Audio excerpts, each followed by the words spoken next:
So, I've been watching a bunch of Legend of Zelda streams on YouTube recently, and it's kind of been putting me in a Zelda mood. I think the only way to deal with that is to play Kung Fu Panda on the Xbox.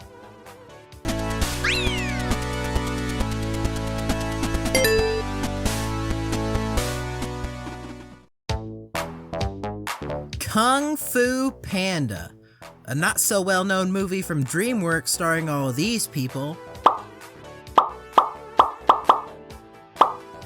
The movie follows this dorky panda named Po, who's obsessed with Kung Fu as destiny is thrust upon him as he is chosen to be the Dragon Warrior and must protect the Valley of Peace from the recently escaped Tai Lung. I thought the movie was really good, actually. Jack Black brings a hilarious performance alongside the frankly cliche theme of believe in yourself and embrace your identity, but it works in the movie's favor. Add on top of that the shockingly good action scenes, and I think Kung Fu Panda is one of DreamWorks' best, and definitely worth a watch. But we're not here to talk about the movie. We're here to look at the video game adaptation. Back in 2008, movie tie-in games sorta had the reputation of being cheap cash grabs to bank off the success of the movies. Occasionally you'd get a good one like Spider-Man 2, but most of the time you'd get quality more along the lines of Shrek the Third. Oh, come on now, Shrek, it can't be that bad. Kung Fu Panda, however, is a special case. Many Xbox 360s came packaged with a double pack featuring LEGO Indiana Jones and Kung Fu Panda. It even has a fancy double-sided case. I'm sure many of you 2000s kids remember this bad boy. As a kid, you'll play anything and think that it's good, but going back now, is Kung Fu Panda really any good, or is it just another shitty cash grab?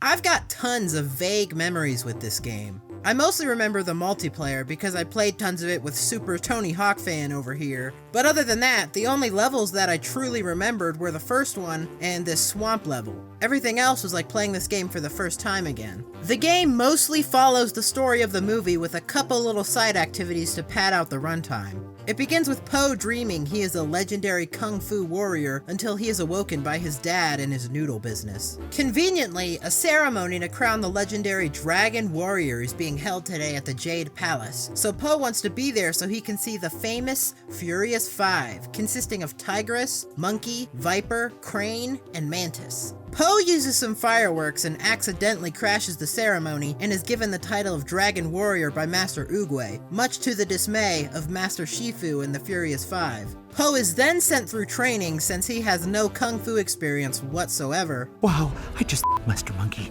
Our heroes then receive news that Tai Lung, a former student of Master Shifu that turned evil, has escaped prison and is on his way to seek revenge. Meanwhile, Po and Crane go to a lake village being attacked by crocodiles, and they rescue a bunch of dead-eyed baby turtles. Shifu then takes Po to the Wu-Dang Temple for training, and they find gorillas are raiding the place and stealing stock sound effects from the Ghost Rider game. Huh? The Great Who and his whats? After defeating the gorillas, Po and Shifu start back towards the palace and find out that the Furious Five went to fight Tai Lung themselves and got their asses kicked, so Shifu goes to help them while Po is sent back to the palace. Shifu rescues the five and Po gets lost and ends up at Tai Lung's training grounds. He even briefly meets Tai Lung, but nothing really comes from it. Tai Lung arrives at the Jade Palace, and Shifu holds him off until Po arrives and defeats Tai Lung with little trouble, ending the game. Skadoosh! You know, the entire time I was playing that, I couldn't stop thinking about Kung Fu Panda! In theory, the story should hit just about as hard as it does in the movie, but where it falters is it tries to emulate the style of the movie using Xbox 360 graphics. It tries to be the DreamWorks animated style, but it just can't pull it off, and it causes tons of goofy and ugly looking models and animations, like Shifu's constant tired face or this turtle's dead eyes. I think this game could have benefited from a unique, stylish art style like the loading screens or the animated intro of the movie. A unique style would definitely bring some more merit to playing one of the most generic games I have ever played. We'll get to that in a minute. The voice acting was a mixed bag. Some characters sound almost exactly like their movie counterparts. Po is so good, I was convinced it was Jack Black the entire time, but after some research, I discovered none of the actors returned for the game. This shouldn't have shocked me as much as it did, given the fact that it's rare for movie actors to do the games, but I guess I had high hopes that Mr. Peaches would do the gamers a solid. Peaches, peaches, peaches, peaches, peaches. Alright, let's move on to the gameplay, and I've gotta say, this game is actually pretty good.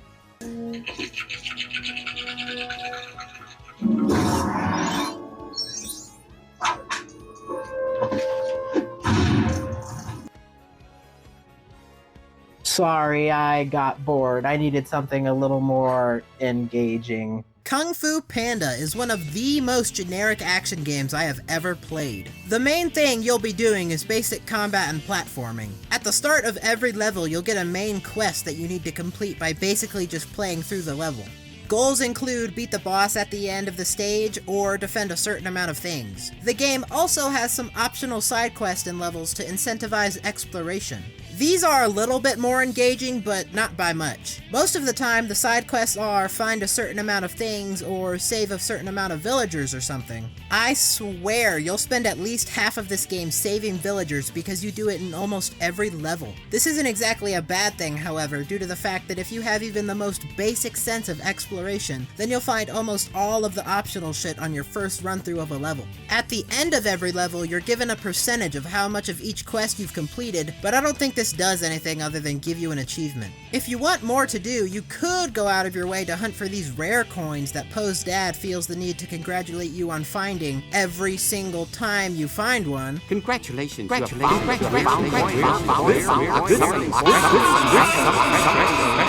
The rare coins unlock extra characters and modes in multiplayer, but if you're not interested in multiplayer, then they're useless. Other than that, there isn't much to keep you engaged while playing. The platforming is basic and boring, and frankly, Poe's jump is really heavy, so it feels harder to get from platform to platform. The combat is the best part of this game, but it's not amazing either. Poe has light and strong attacks that you can mix together to do different moves, and special chi moves, such as a belly flop or panda roll. Unfortunately, most enemies die in one hit, or do this obnoxious thing where after you land a hit, they'll do this pushback attack and you can never get a combo going. There was this really annoying part when you play as Shifu and have to fight these gorillas that do the pushback attack, but Shifu's strong attacks aren't fast enough to hit them back, so I had to painfully space out my attacks.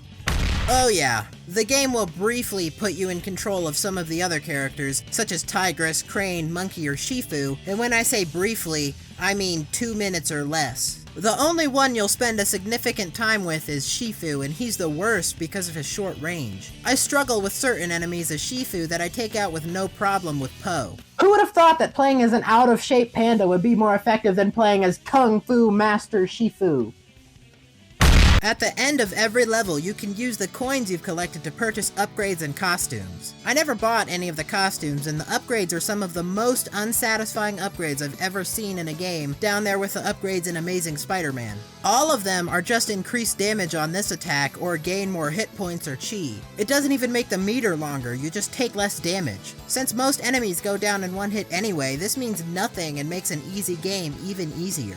You regain health by finding food scattered around the level. The game is so generous with these pickups, it's almost impossible to die from losing health. There's even this one section where you're supposed to jump over these explosives, but they give you a health pickup after every single one, so I could have walked through the explosives and been fine. No. Don't worry about me, guys. I'll be fine. I've got food! The one neat thing I think the game does is Poe's progression of learning Kung Fu. At the start, in Poe's dream, he is a Kung Fu master, so you've got all the abilities and expert Kung Fu attacks in his animations. Right after that, Poe wakes up and doesn't know anything about Kung Fu, so he's slapping his enemies and struggling to do the most basic jumps and movement, but as you progress through the game, Poe gets better and learns more Kung Fu, so eventually you'll be as good as you were in Poe's dream. I know other games have done this too, like Castlevania Symphony of the Night or Spider-Man Web of Shadows, but I think it stands out in this one because it doesn't have much else going for it.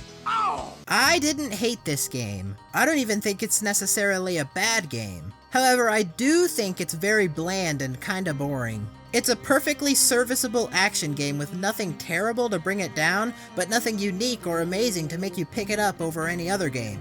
For me, I played this game a lot as a kid, so I got tons of nostalgia coming back to it, and I even had fun, but if you've never played this before, then you're not missing out on anything. Except for Poe saying Shashabui multiple times. Shashabui! Now that I'm all done with that, I think it's time we move on to something a little different for this channel.